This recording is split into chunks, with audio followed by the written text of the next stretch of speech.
Bonjour, merci de vous savoir si nombreux dans ma chaîne pour l'apprentissage du langage C++. Bienvenue aux nouveaux abonnés. Alors, pour aujourd'hui, je vais vous parler de la notion des fichiers en langage C++, c'est-à-dire comment est-ce qu'on peut écrire dans un fichier ou lire un fichier. Donc, j'ai préféré séparer cette notion en deux vidéos pour ne pas faire les vidéos très longues. Ok, pour cette première partie, je vais vous montrer comment est-ce qu'on écrit dans un fichier en utilisant le langage C++. Alors, les étapes sont les suivantes. D'abord, qu'est-ce que c'est qu'un fichier? Un fichier est un document que l'on crée et qu'on enregistre dans le disque dur de son ordinateur. Et pour écrire dans ce fichier, les étapes sont les suivantes. Il faudrait penser d'abord à inclure le fichier d'entête qu'on appelle le fstring. Ensuite, ouvrir ce fichier qu'on a créé dans notre disque dur en écriture. Et ensuite, utiliser un flux pour le cas d'écriture dans un fichier. Le flux utilisé est offstring, c'est en anglais. Qu'est-ce que c'est qu'un flux?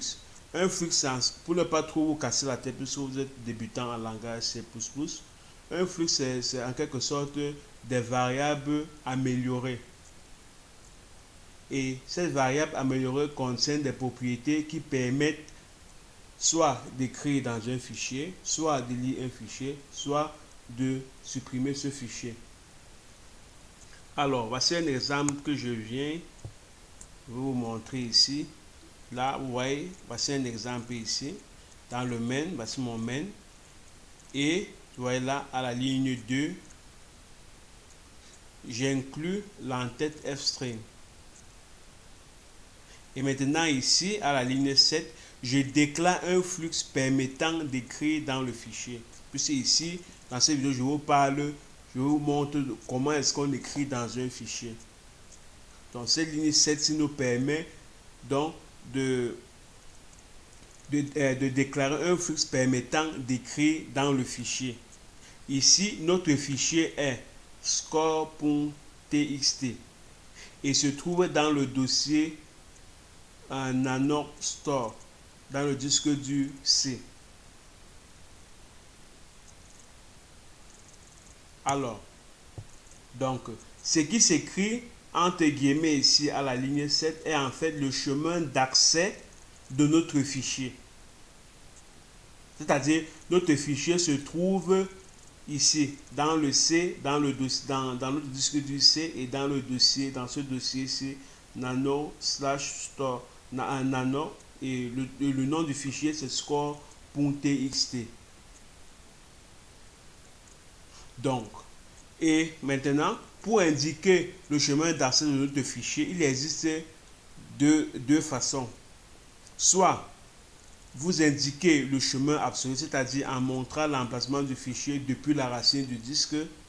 Par exemple, dans notre exemple 7 ici, le nano/c++ fichier score.txt.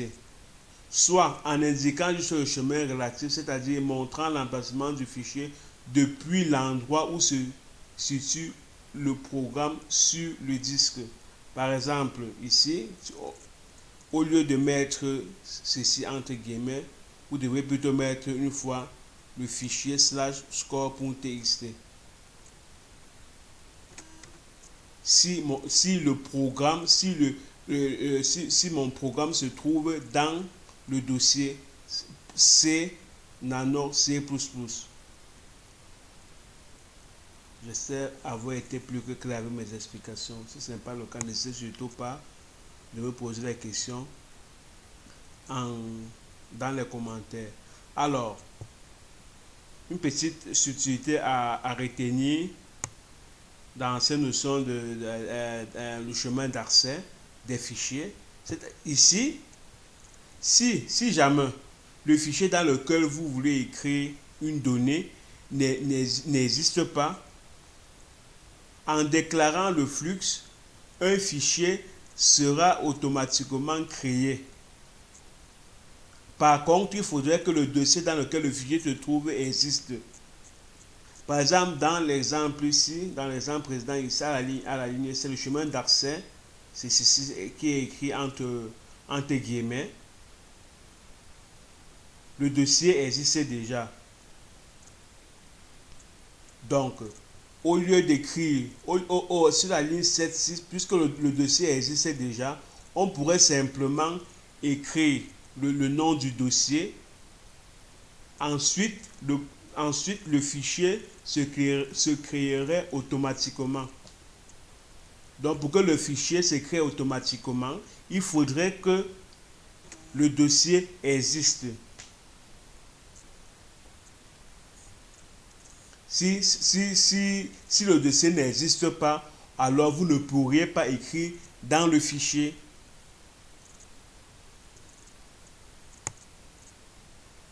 Ok. Autre petite subtilité. Donc, le plus souvent, le nom du fichier est contenu dans une chaîne de caractères string. Et dans ce cas, il faudrait utiliser cette fonction-ci lors de l'ouverture du fichier.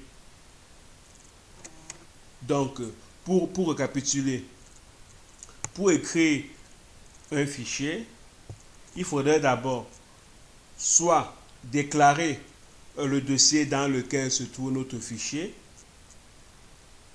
dans le flux, et aussi il faudrait aussi penser à ouvrir d'abord, ou ouvrir d'abord le passé. Pour d'abord écrire un fichier, il faudra penser d'abord à l'ouvrir et ensuite à décrire le flux permettant d'écrire dans ce fichier. Et dans le chemin d'accès, vous pouvez directement indiquer le dossier et ensuite le fichier se créera automatiquement et vous pourrez ensuite écrire là directement. Soit vous déclarez le dossier, et puis vous écrivez, soit vous ne déclarez pas le dossier, vous déclarez juste un flux permettant d'écrire dans le fichier et puis vous écrivez là-dessus. Mais en ayant au préalable créé le fichier dans votre disque, dans un emplacement bien précis de votre ordinateur. Ok, j'espère avoir été plus clair dans mes explications. Donc ici, comme je vous disais tout à l'heure, généralement le nom d'un fichier est conduit dans une chaîne de caractères et il faudra penser à utiliser la fonction, cette fonction-ci slash cstr entre parenthèses lors de l'ouverture du fichier. Donc voici un exemple ici. Là, je déclare mon fichier ici dans une chaîne de caractères string. Et ensuite, je pense, lors de la déclaration de flux, je pense à inclure cette fonction-ci dans la déclaration de mon flux. Donc, comme on a en informatique, il faudrait tenir compte du fait que parfois, l'écriture d'un fichier, lors de l'écriture du fichier, un problème peut survenir. Donc, pour résoudre ce problème, alors il faudrait faire une condition. Donc, ici, vous faites une condition. Donc, si mon flux, c'est donc si mon flux lors de l'écriture dans le fichier, si tout s'est bien passé, alors on peut écrire dans le fichier. Si ce n'est pas le cas, on affiche impossible d'ouvrir le fichier. Certainement, ça c'est le cas où par exemple vous voulez écrire dans un fichier qui n'existe pas. Et là, il faudra alors penser à mettre ce cas-là pour que on signale à l'utilisateur que impossible d'ouvrir le fichier parce que certainement ce fichier n'existe pas. Ou peut-être le chemin d'accès que vous aviez déclaré n'est pas bon. Là, le programmeur il vérifiera encore s'il a bien s'il a effectivement bien écrit le chemin d'accès du fichier. Donc ici à la ligne, à la ligne 1, là j'essaie d'ouvrir le fichier score.txt. Je fais le texte, un test ici. Donc si tout s'est bien passé, alors je peux écrire à partir de la ligne 5 dans le fichier. Si ce n'est pas le cas, j'indique une erreur impossible d'ouvrir le fichier. Donc après ce texte, si tout se passe bien, là maintenant on peut écrire dans le fichier. Là maintenant ici à partir de là, vous pouvez écrire dans un fichier. Et la syntaxe pour écrire dans un fichier est la suivante. Donc ici voilà, je fais le texte là, notre test pour voir si tout s'est bien passé. Là je crée un flux qui dit bonjour, je suis une fois écrite dans un fichier. Je déclare ensuite un second flux qui permettra d'écrire ce nombre flottant dans mon fichier. Ensuite, je déclare une variable âge de type in. Ensuite aussi, je déclare maintenant un flux qui dit j'ai âge en, c'est-à-dire j'ai 17 ans. Donc, ce flux permettra d'écrire j'ai 17 ans dans notre fichier score.txt. Donc, à la ligne 8 et 9, vous voyez ici, j'essaie d'abord de déclarer mon fichier dans le type string, comme nous avons vu tout à l'heure. Et puis maintenant, je déclare mon flux ici. Puisque notre fichier a été déclaré au type string, je pense à appeler cette méthode comme nous avons vu tout à l'heure. Et ensuite, maintenant, je fais le test pour voir si tout s'est bien déroulé. Si tout s'est bien déroulé, alors je peux commencer à écrire dans le fichier à partir de la ligne 13 jusqu'à 16. Si ce n'est pas le cas, je mets une erreur là, impossible d'ouvrir le fichier. Et après avoir exécuté ce code ici, là, si vous allez dans votre fichier, vous verrez un nouveau texte qui sera écrit dans votre fichier vierge que vous avez créé. Bonjour, je suis une fois écrite dans un fichier 42.1337 et puis j'ai 36 ans. Alors, donc, quand vous écrivez dans un fichier, si le fichier existe déjà, si vous essayez d'écrire encore de nouveau dans ce fichier, ce qui a été écrit dans le fichier précédemment sera supprimé parce que vous venez d'écrire, vous voulez écrire de nouveau. Alors, pour éviter cela, si jamais vous voulez écrire à chaque fois dans un fichier à la fin de votre fichier, à la fin de ce qui a été écrit précédemment dans votre fichier, il faudrait penser à inclure un deuxième paramètre lors de la création du flux. Et ce deuxième paramètre est ceci, ios2.2.app. Donc, c'est-à-dire, notre fichier, c'est que nous venons d'écrire ce petit texte ici là.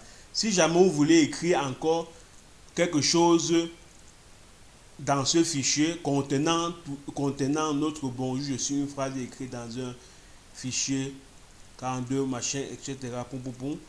Donc il faudrait penser à écrire lors de la création du flux à la ligne 9 ici, pensez à inclure un deuxième paramètre. Ce deuxième paramètre ios2.2.app. Ok, j'espère avoir été plus que clair. Donc avec ceci, nous avons au terme de cette leçon d'écriture dans un fichier. Donc comme exercice, donc essayez d'écrire un programme pour vous entraîner et pour voir si vous avez bien compris. Je vous donnerai la correction dans la prochaine vidéo avant d'aborder la notion de lire un fichier. Dans cette vidéo, j'ai essayé plutôt d'écrire dans un fichier. Dans la prochaine vidéo, je vous parlerai comment est-ce qu'on peut lire un fichier qui a été précédemment enregistré dans notre ordinateur. Donc ici, donc pour vous exercer, pour voir si vous avez bien compris, essayez d'écrire un programme qui demande à l'utilisateur son nom et son âge et qui écrit ces données saisies par l'utilisateur dans un fichier. Donc, bon, ça c'est un petit exemple pour voir si vous avez bien compris la notion d'écrire dans un fichier. Donc, comme toujours, je vous remercie vraiment de m'avoir suivi. Et si jamais il y a certaines explications, si jamais vous n'avez pas bien compris certaines de mes explications, n'hésitez surtout pas de me poser les questions en dessous dans les commentaires. J'essaierai dans la mesure du possible de vous répondre. Nous avons atteint à la fin de cette nouvelle vidéo. Je vous remercie de m'avoir suivi. Prenez soin de vous car chaque jour est une nouvelle vie. Allez, ciao, ciao. Bye bye.